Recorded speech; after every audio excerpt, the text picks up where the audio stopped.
គំនិតល្អសម្ដីអ្នកប្រាជ្ញក្នុងពិភពលោកគុណកឹកសៀ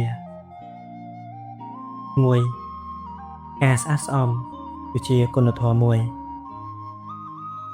2ពុំមានត្រឹមតែការសង្ស័យបានហើយជាជាងការប្រកបប្រជាចំពោះរឿងរ៉ាវទាំងឡាយណាដែលពិបាករកភស្តុតាងហើយមានគ្រោះថ្នាក់ដល់ទំនុកចិត្ត3ការបញ្ចុះចាញ់សុភមង្គលគឺជាសុភមង្គលដ៏ធំមួយ4កូនអើយមិនត្រូវមើលងាយនរណាម្នាក់ឡើយកូនត្រូវចាត់ទុកអ្នកធំជាងកូនជាឪពុកម្ដាយចាត់ទុកអ្នកស្មើគ្នាជាបងប្អូននិងចាត់ទុកអ្នកទុនខ្សោយជាកូនរបស់អ្នក5ចំពោះចំណេះដឹងទាំងអស់ដែលមានប្រយោជន៍ជាងគេគឺការចេះដឹងទាំងឡាយណាដែលនាំឲ្យយើងមានទស្សនៈត្រឹមត្រូវចំពោះខ្លួនឯងហើយនឹងបង្ហាញខ្លួនឯងឲ្យចេះនៅរបៀបដឹកនាំខ្លួនយើង6ជីវិតមនុស្សខ្លីណាស់ហើយយើងគ្មានពេលឯណាទៅផ្គាប់ចិត្តជនទាំងឡាយដែលកំពុងធ្វើដំណើរក្នុងទីងងឹតនោះឡើយដូច្នេះយើងត្រូវប្រញាប់ប្រញាល់កសាងខ្លួនឲ្យល្អប្រសើរឡើង7ធ្វើការរហ័សរហួនដោយប្រុងប្រយ័ត្នដោះស្រាយបញ្ហាដោយឆ្លាតវៃអនុវត្តដោយអង្អាចអស់ទាំងនេះគឺជាលក្ខណៈនៃមេដឹកនាំល្អមួយរូប8ចូលអ្នកស្រឡាញ់ចូលចិត្តទៅតាមករណីកិច្ចរបស់អ្នកហើយនឹងធ្វើកិច្ចការទាំងឡាយតាមចំណងរបស់អ្នកទៅ9ពេលវេលាគឺជាអ្នកកែប្រែដ៏ធំជាងគេបង្អស់10មនុស្សចាស់ខ្លាចស្លាប់ក៏ដូចជាកូនក្មេងខ្លាចទីងងឹតដូចនោះដែរព្រោះវាមិនដឹងជាអ្វី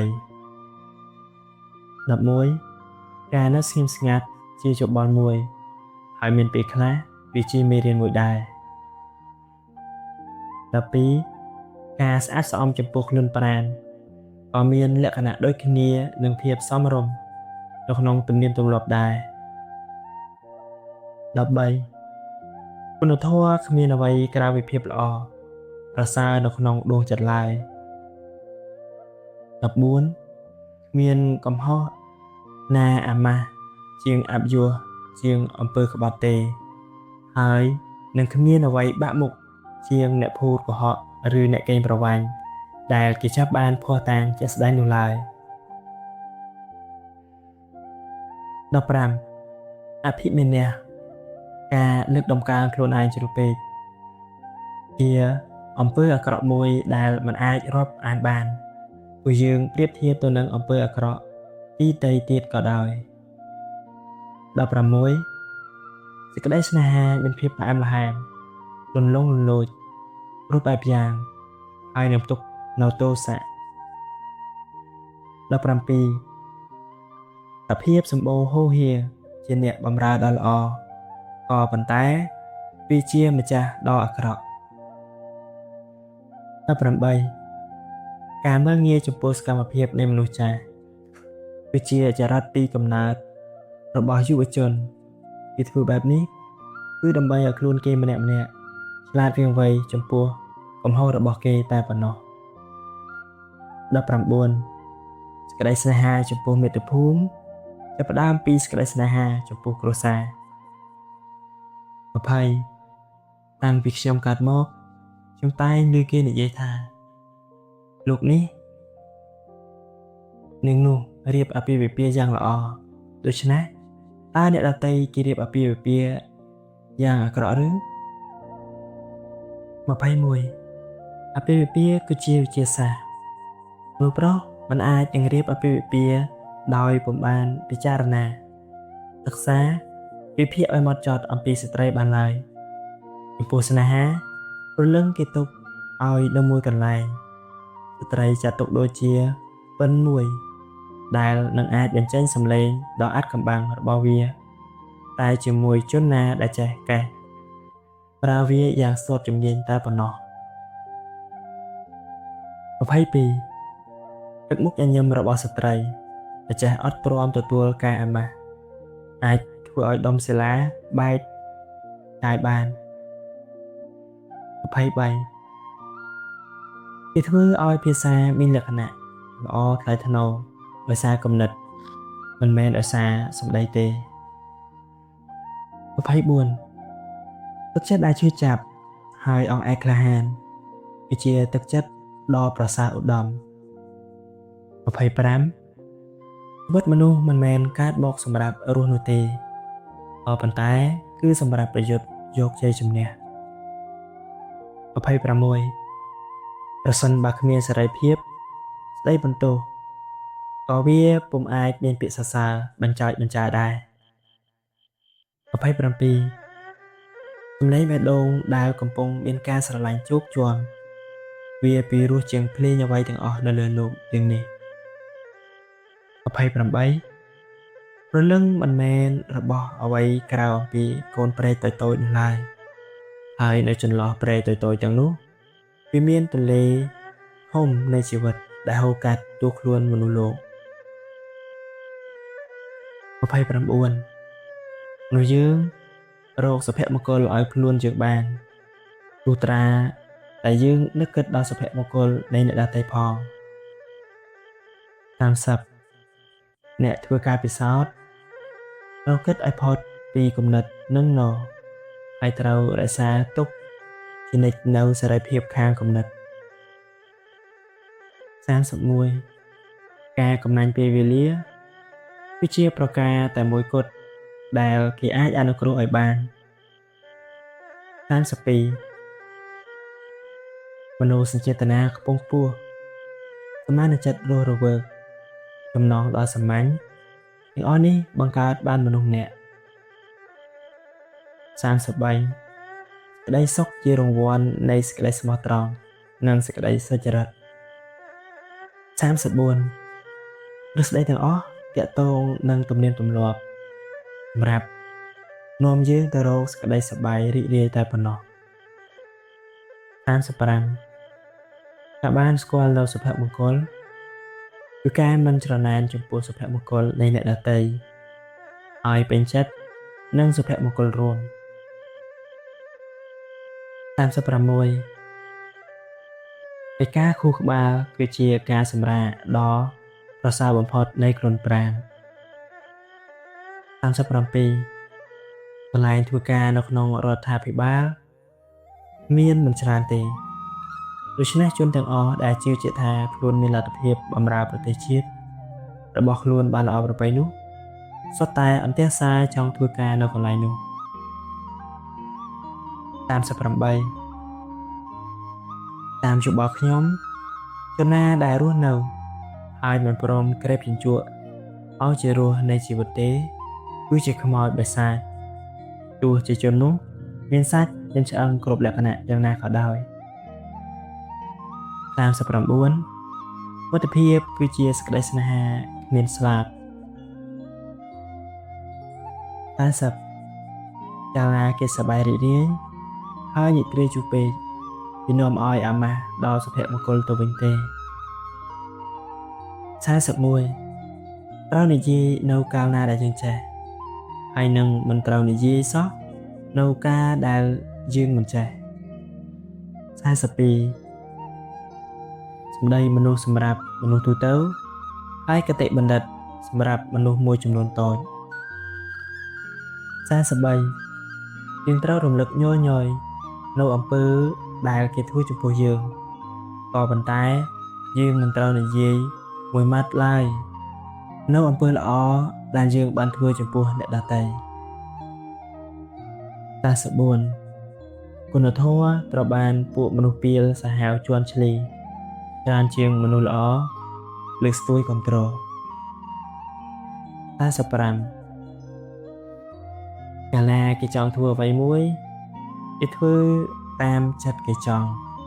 កាលណាគេធ្វើតាមចិត្តគេចង់ហើយគេសប្បាយ កាលណាគេសប្បាយហើយគេគ្មានអ្វីចង់ទៀតទេកាលណាគេគ្មានអ្វីចង់ទៀតទេតើគេត្រូវការអ្វីទៀត86នោះដែលគិតតែពីប្រយោជន៍ផ្ទាល់ខ្លួនអាចនឹងដុតផ្ទះយើងដើម្បីស្ងោរពងមាន់មួយ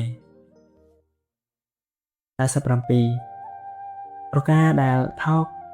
ភាពអាក្រក់មើលងាយជាងគេក្នុងរឿងទំនាស់ខាងអាពាហ៍ពិពាហ៍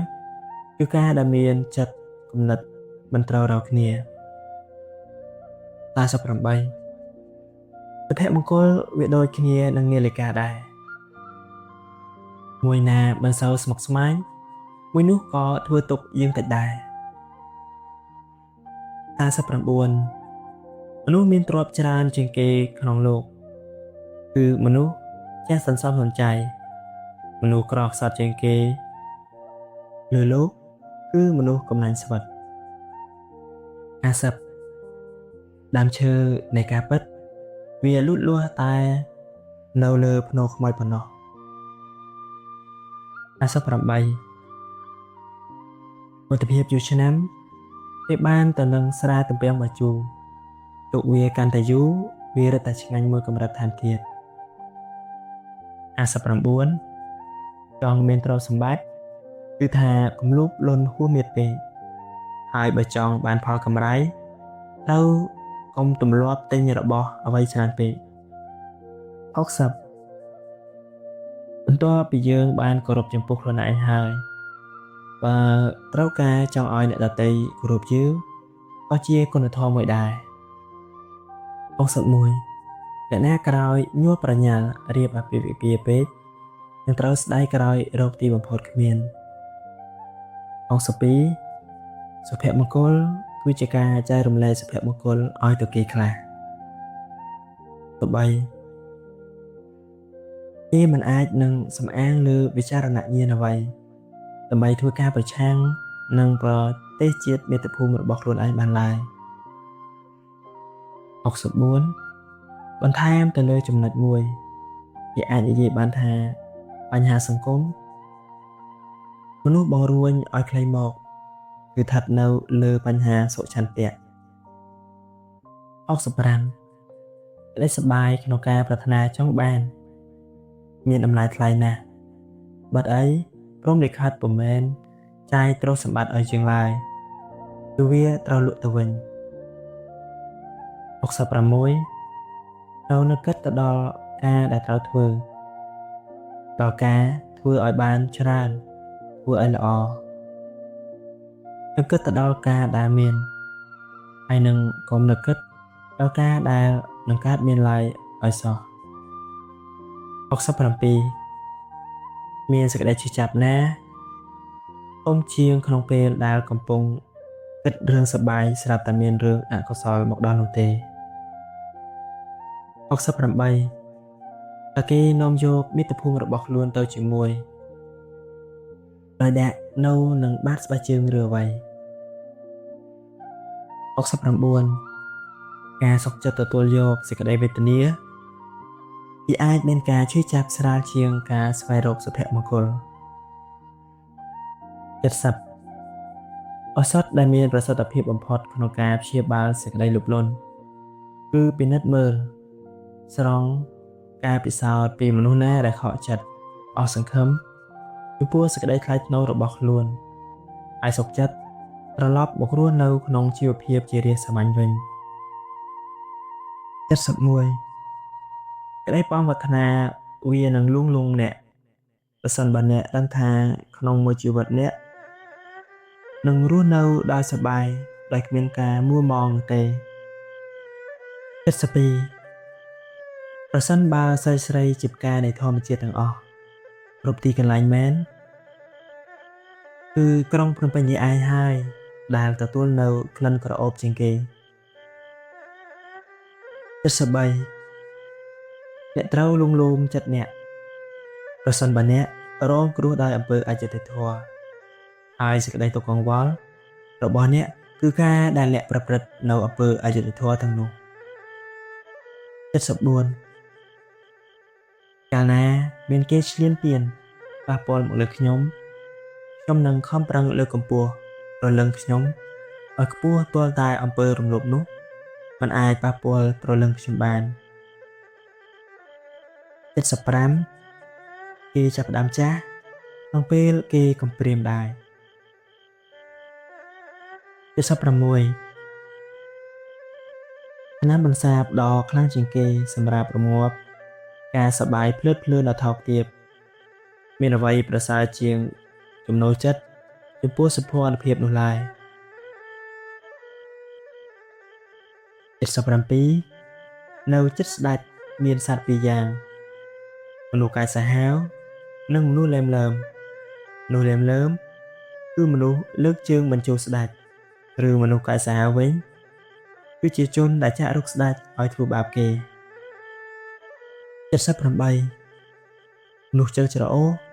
គេដឹងតែមួយមុខប៉ុណ្ណោះថាក្នុងការងារវាមានពេលឈប់សម្រាកជានិច្ច79អ្នកមិនត្រូវធ្វើអំពើណាមួយចំពោះអ្នកដទៃឡើយក្នុងពេលដែលអ្នកពុំចង់ឲ្យគេធ្វើអំពើនោះតបមកអ្នកវិញ80ការនិយាយមួយបង្កាយគេជាការចង្អៀតចង្អល់ក្នុងសតិអារម្មណ៍ឬក៏ជាចិត្តខ្មៅកខ្វក់ការនិយាយមួយបង្កាច់គេតែងតែកើតឡើងពីការច្រណែនសេចក្តីលោភលន់កំណាញ់ឬមកពីតណ្ហាផ្សេងៗទៀតការនិយាយមួយបង្កាច់គេគឺជាការបញ្ជាក់ឲ្យឃើញនៅសភាពល្ងងខ្លៅនិងការព្យាបាទដូច្នេះចូលអ្នកនិយាយមួយបង្កាច់គេត្រូវពិចារណាអំពីរឿងនេះ81ការឆ្មើងឆ្មៃនៅក្នុងចិត្តគឺជាលក្ខណៈនៃមនុស្សស្មោះត្រង់រីឯការឆ្មើងឆ្មៃនៅក្នុងអាកប្បកិរិយាគឺជាលក្ខណៈនៃមនុស្សឆ្កួត82ការល្ងងមាន3យ៉ាងល្ងងមិនដឹងអ្វីទាំងអស់1ល្ងងដឹងខុសពីការដែលខ្លួនឯងដឹងនេះ1ល្ងងដឹងខុសពីការដែលខ្លួនឯងដឹងនេះ1និងល្ងងដឹងផ្សេងពីការដែលខ្លួនត្រូវដឹងនេះ183អ្នកស្រឡាញ់សេរីភាពពិតប្រាកដអ្នកនោះក៏ស្រឡាញ់សេរីភាពនៃអ្នកជិតខាងផងដែរ84តណ្ហាសម្បល់ថ្នោតស្នេហាសម្បល់ទងដែង85ពេលស្រីមានស្នេហាតែមិនចេះស្រឡាញ់86ការចង់បានការពិតវាងាយស្រួលជាងការលាស់ខ្លួនចេញពីការភ័ន្តច្រឡំ87ដែលថែបវាមានប្រយោជន៍ជាងដែកគឺមកពីគេលុតសម្អាតសម្អាងជាងដែក88កាលណាគេនិយាយអាក្រក់ពីអ្នកហើយបើអ្នកត្រូវចំលើការពិតអ្នកត្រូវការកំហុសនោះចេញក៏ប៉ុន្តែបើខុសវិញអ្នកត្រូវសាយ89អ្នកមិនត្រូវធ្វើអ្វីសោះឡើយក្នុងពេលមានកំហឹងតើអ្នកត្រូវបើកក្តោងឬនៅពេលកំពុងមានខ្យល់ព្យុះ90ខ្ញុំស្រឡាញ់គ្រួសារខ្ញុំជាងរូបខ្ញុំស្រឡាញ់មាតុភូមិខ្ញុំជាងគ្រួសារខ្ញុំក៏ប៉ុន្តែខ្ញុំស្រឡាញ់មនុស្សលោកជាងមាតុភូមិខ្ញុំទៅទៀត91ប្រសិនបើផាត់ក្បត់តែមានសហាយ